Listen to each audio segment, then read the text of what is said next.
Había un lugar en América Latina donde el sol no traía esperanza, traía trabajo, traía látigo, traía silencio obligatorio.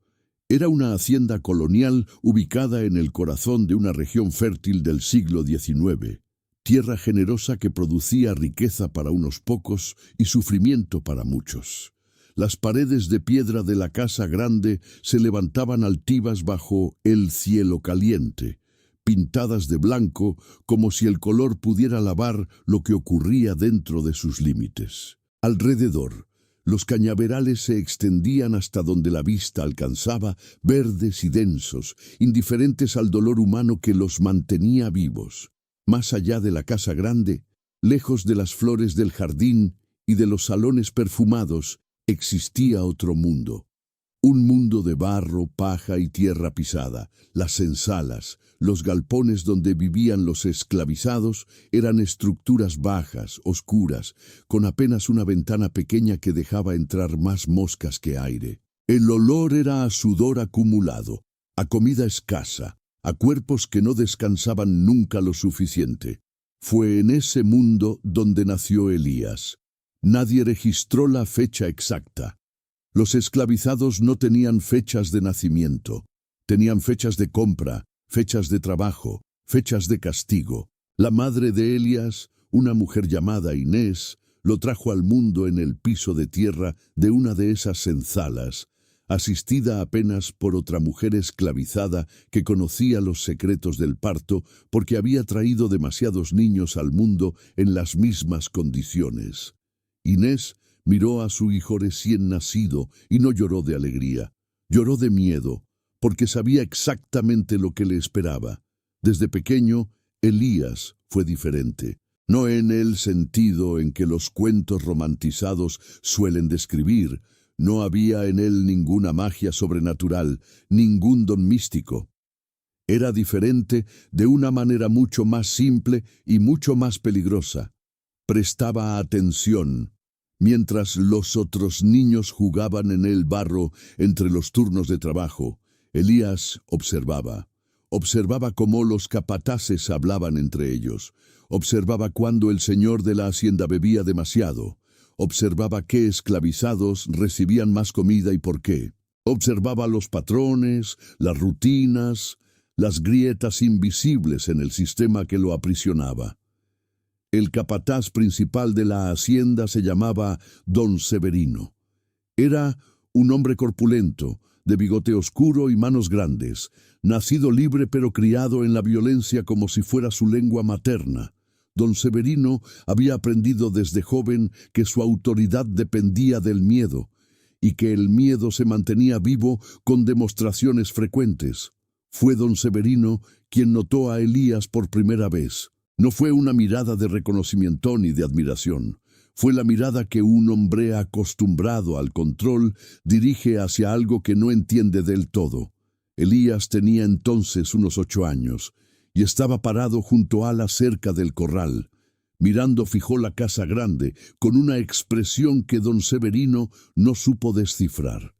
«¿Qué miras, muchacho?», le dijo, más como advertencia que como pregunta. Elías bajó los ojos inmediatamente, pero no respondió. Don Severino lo recordaría por años.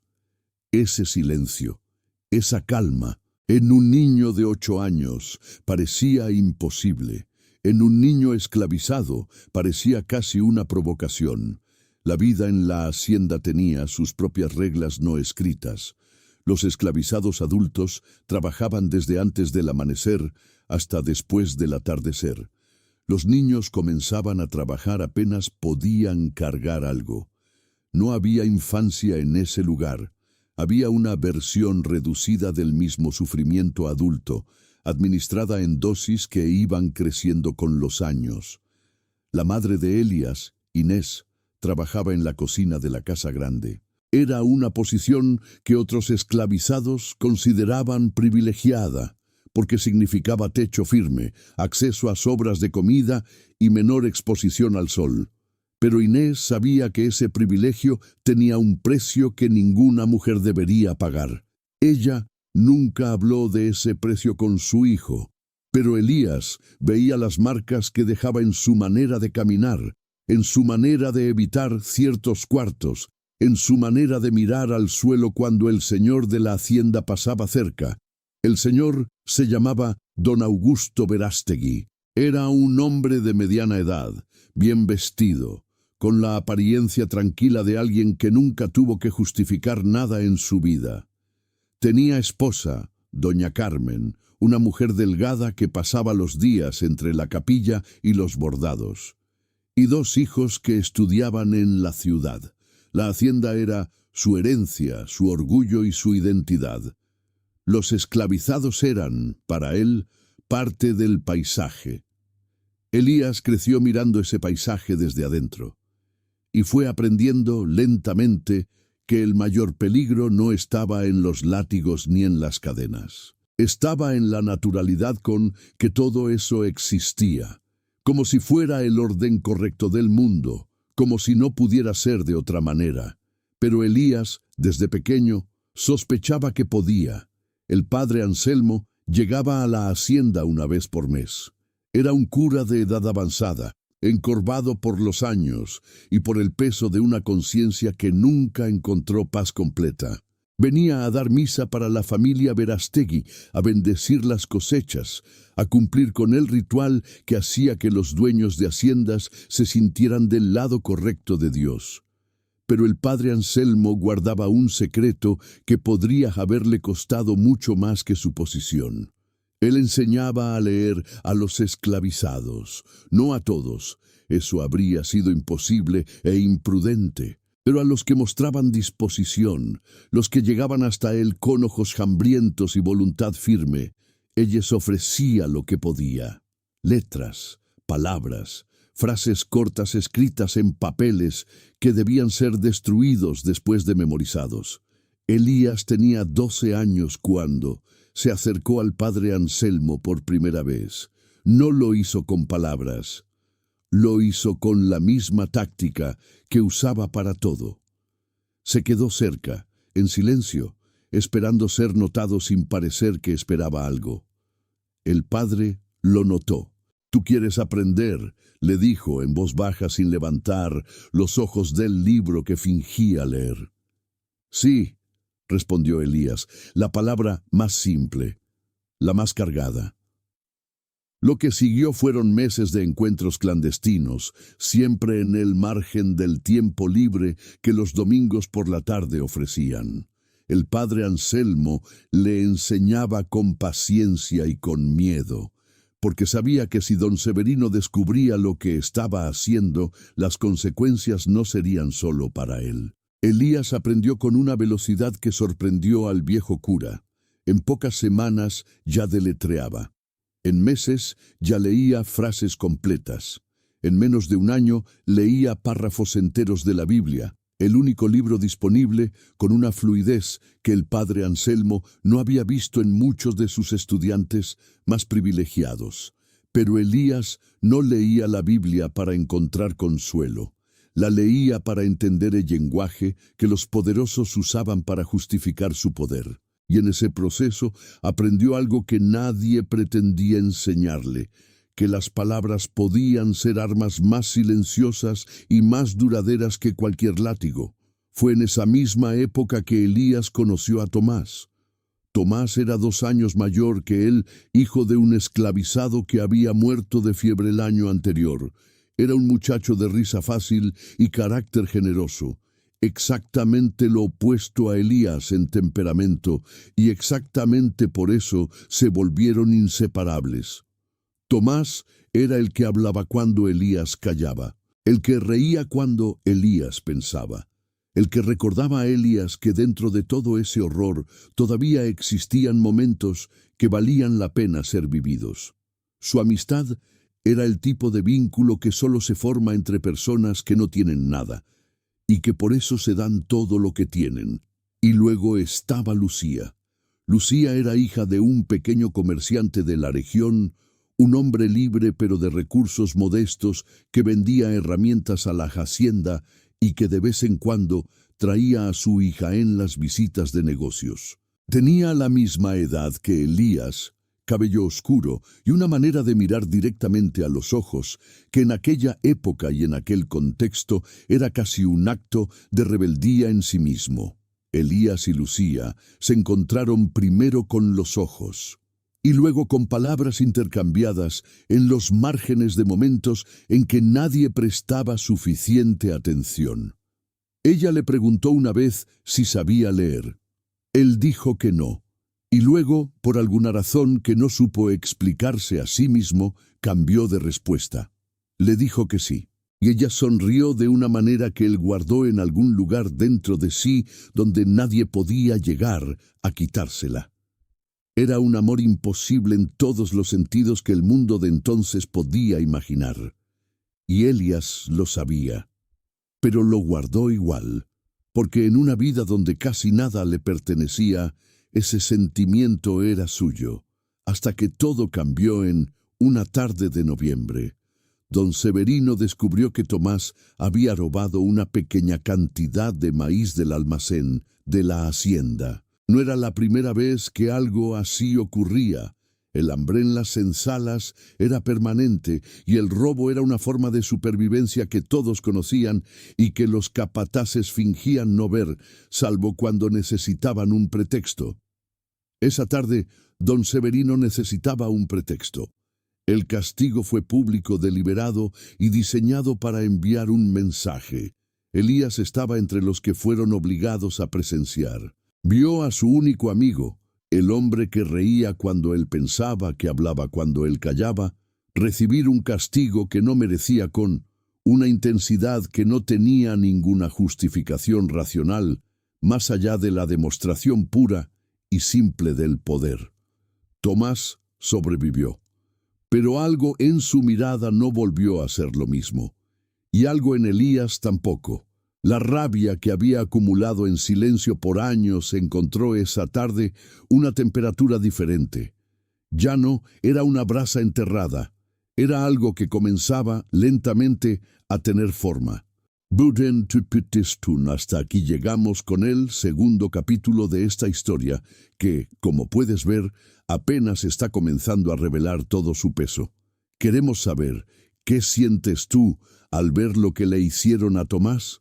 ¿Crees que Elías debería actuar o que el silencio todavía es su mejor arma? Déjanos tu opinión en los comentarios. Estamos leyendo cada uno. Pasaron 3 meses desde el castigo de Tomás. 3 meses en que Elías no habló más de lo necesario, no miró más de lo permitido y no hizo nada que pudiera ser interpretado como una señal de lo que crecía dentro de él. Aprendió a usar la invisibilidad como escudo y la usó con una disciplina que habría impresionado a cualquier estratega militar de la época. Pero la calma tenía sus límites. La noche que todo se rompió llegó en el mes de febrero, con el calor más brutal del verano latinoamericano, aplastando la hacienda como una mano que no tiene intención de soltar. El aire era pesado, sin viento, con el tipo de silencio que precede no al descanso, sino a algo que está a punto de ocurrir. Elías estaba despierto en la senzala cuando escuchó los gritos. No eran los gritos del trabajo ni los del castigo ordinario. Eran diferentes, más agudos, más desesperados, con el tipo de quiebre en la voz que solo produce el miedo absoluto. Vino de la dirección de la cocina de la casa grande. Vino de donde su madre trabajaba. Elías corrió. Lo que encontró cuando llegó fue una imagen que pasó el resto de su vida intentando borrar y nunca consiguió.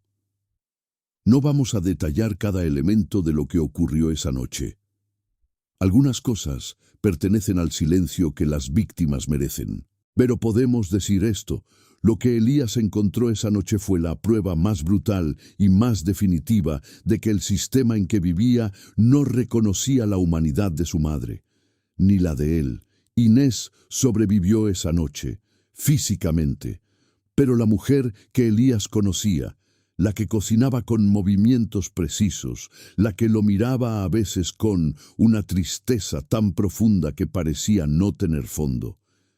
Esa mujer se fue de sus ojos esa noche y no regresó completamente jamás.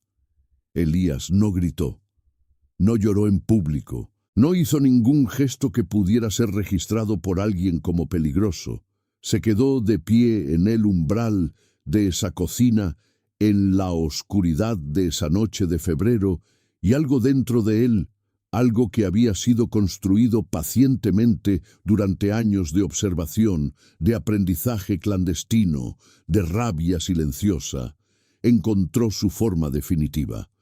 No era furia ciega, era peor que eso, era furia con dirección. En las semanas que siguieron, Elías comenzó a moverse de una manera diferente. Nadie lo notó, porque él se aseguró de que nadie lo notara. Pero las acciones comenzaron.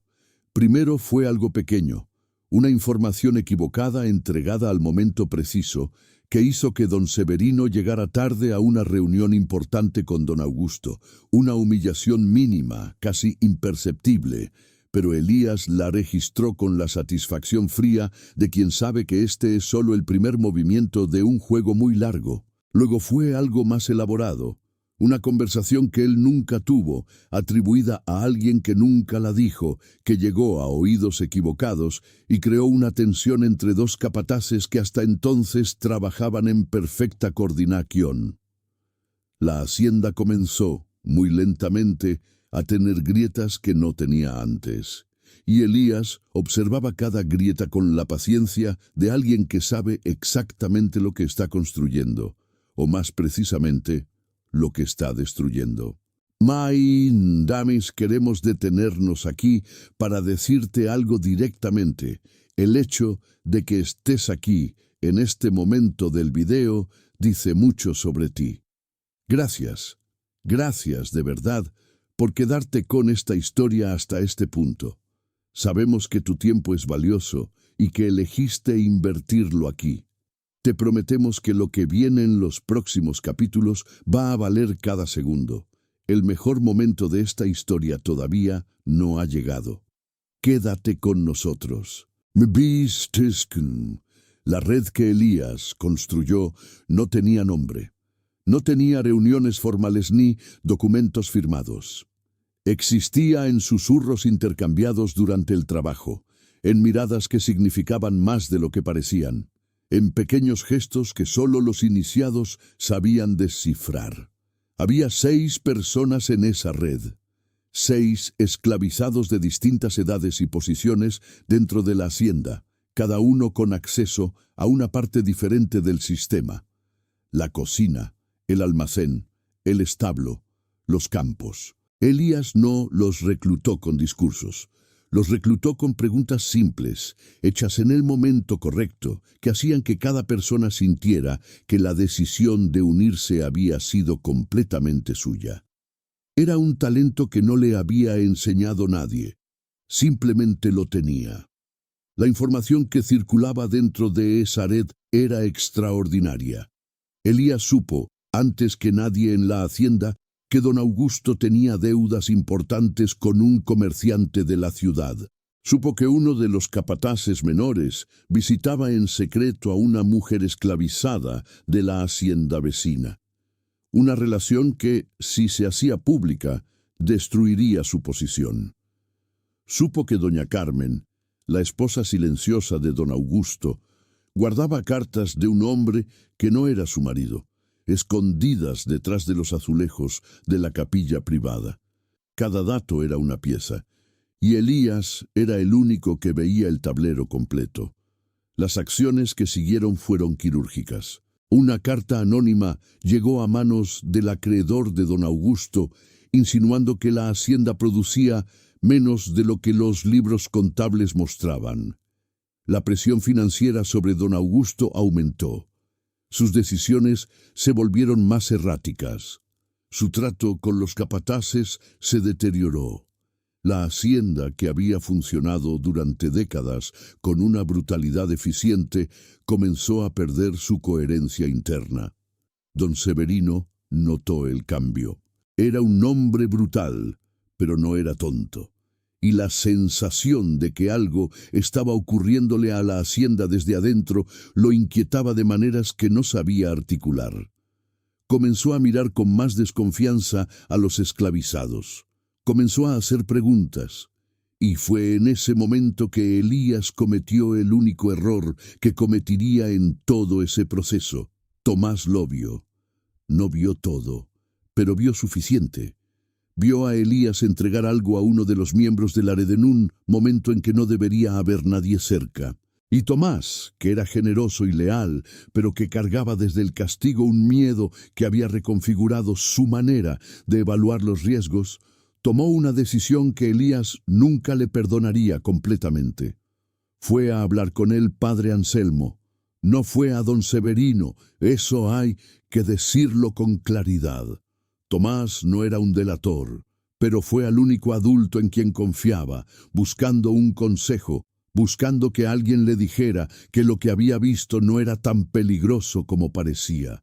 El padre Anselmo escuchó en silencio, y luego hizo algo que tampoco fue traición directa, pero que cambió todo. Buscó a Elías esa misma tarde y le dijo, en voz muy baja, que debía tener más cuidado. Ese aviso le salvó la vida a Elías y le enseñó algo sobre la lealtad que ningún libro podría haberle enseñado, que incluso las personas que te quieren pueden, sin querer, ponerte en peligro. Pero el costo de ese momento fue enorme. Elías miró a Tomás diferente desde ese día, no con odio. Eso habría sido más fácil. Lo miró con la distancia fría de alguien que ha recalibrado exactamente cuánto puede confiar en otra persona. Y esa distancia, que Tomás notó sin entender completamente, fue para ambos un tipo de pérdida que ninguno de los dos jamás nombró en voz alta. Mientras tanto, la hacienda seguía desmoronándose. Don Augusto, presionado financieramente y con su autoridad doméstica en cuestión por las tensiones crecientes entre sus capataces, comenzó a tomar decisiones desesperadas. Vendió parte de la tierra. Despidió a 2 capataces, redujo las raciones de comida para los esclavizados, que ya eran escasas, en un intento de equilibrar sus números. Y en ese deterioro, nadie vio la mano invisible que lo había orquestado.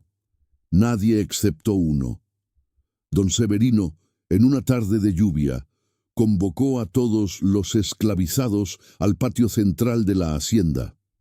Se paró frente a ellos con su figura imponente, sus manos grandes, su mirada que buscaba algo específico entre las caras que tenía frente a él.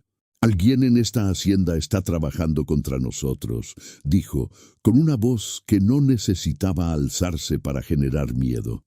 «Y esa persona, cuando la encuentre, va a entender lo que significa traicionar la mano que le da de comer». Sus ojos recorrieron la fila. Se detuvieron un momento, solo un momento, en Elías. Elías sostuvo la mirada, sin parpadear, sin moverse, con la calma perfecta de alguien que lleva años preparándose exactamente para este momento. Don Severino siguió recorriendo las caras. No encontró lo que buscaba, porque lo que buscaba no era visible en las caras, estaba en las grietas de la hacienda misma y ya era demasiado tarde para repararlas. El fin de la hacienda no llegó en una noche dramática de fuego y confrontación. Llegó como llegan muchos finales reales, lentamente en etapas, con la inevitabilidad de algo que fue construido sobre una base que siempre estuvo podrida. Las deudas de don Augusto se volvieron impagables. El acreedor de la ciudad envió representantes que recorrieron la hacienda con ojos fríos de contadores, evaluando cada cosa como si ya fuera suya, porque en la práctica ya lo era. La familia Verástegui se fragmentó. Los hijos que estudiaban en la ciudad decidieron no volver.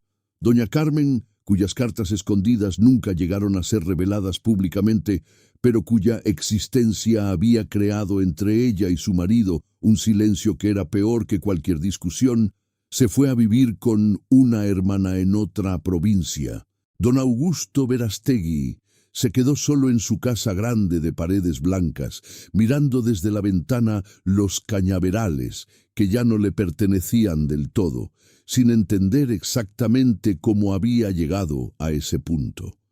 Don Severino fue despedido cuando los nuevos administradores tomaron control parcial de la hacienda. Se fue sin ceremonia, sin el reconocimiento que creía merecer, con la amargura de un hombre que dedicó su vida a mantener un sistema y que el sistema descartó en cuanto dejó de serle útil. Nadie lo lloró. Para Elías, el final de la hacienda como la había conocido no fue una victoria celebrada. Era demasiado inteligente para eso. Sabía que los esclavizados que quedaban en esa propiedad enfrentaban ahora a una incertidumbre diferente, que los nuevos dueños podían ser tan brutales como los anteriores o peores. La libertad no llegaba automáticamente con el desmoronamiento de un patrón, pero algo había cambiado, y ello sabía. El padre Anselmo, antes de que los cambios en la hacienda lo alejaran definitivamente de esa región, buscó a Elías una última vez. Era una mañana temprana, con el sol todavía bajo y el aire todavía fresco, el único momento del día en que ese lugar parecía respirar. «¿Qué vas a hacer ahora?», le preguntó el viejo cura. Elías pensó antes de responder. No era un hombre que respondiera sin pensar. «Seguir», dijo finalmente. El padre Anselmo lo miró durante un largo momento. En ese hombre joven que había conocido de niño, en ese muchacho que aprendió a leer con papeles que debían ser destruidos, veía algo que no sabía si admirar o temer. Probablemente las dos cosas. «Ten cuidado con lo que llevas adentro», le dijo el cura en voz baja. «La furia que construiste para sobrevivir puede salvarte, o puede consumirte. Depende de ti cuál de las dos cosas haces con ella». Elías no respondió a eso. Solo asintió. Tomás y Elías se separaron también, no con palabras de rencor, sino con el silencio de dos personas que se quisieron profundamente y que la vida puso en posiciones que ninguno de los dos eligió. Tomás se fue al norte con un grupo de esclavizados que buscaba establecerse en tierras libres. Elías fue en otra dirección. Lucía, la muchacha de ojos directos que le había sonreído una vez de una manera que él guardó para siempre, se había casado con un hombre de la ciudad del año anterior. Lo supo de oídas, sin detalles, y lo guardó también en ese mismo lugar interior donde guardaba las cosas que nadie podía quitarle. La casa grande de la hacienda quedó de pie por muchos años después. Las paredes blancas fueron perdiendo su color, oscureciéndose con el tiempo y la humedad, hasta volverse del tono grisáceo de las cosas que el mundo prefiere no recordar. Los cañaverales fueron reemplazados por otros cultivos. Nuevas personas llegaron, nuevas historias comenzaron, pero los que conocían la historia, los que habían estado ahí, los que habían vivido dentro de esas paredes, la llamaban siempre de la misma manera: la casa de la furia negra. No por el color de las paredes, no por el nombre de ningún dueño, sino por lo que había nacido ahí adentro, en el piso de tierra de una senzala, en la mirada de un niño que aprendió demasiado pronto que el mundo no le daría nada y que decidió, en silencio y con una paciencia que asustaba, tomar lo que el mundo le debía. Elías no fue un héroe en el sentido clásico de la palabra. No lideró una rebelión armada ni pronunció discursos que la historia registró. Hizo algo diferente, algo que quizás sea más difícil y más perturbador. Sobrevivió con la mente intacta en un sistema diseñado para destruirla. Y en ese proceso se convirtió en algo que ese sistema no había calculado. Una fuerza que el sistema mismo había creado y que el sistema no pudo contener. Y así termina la historia de Elías, la historia de la casa de la furia negra. Queremos preguntarte algo antes de que te vayas. Si tuvieras que resumir en una palabra lo que sientes después de conocer la historia de Elías, ¿cuál sería esa palabra? Déjala en los comentarios.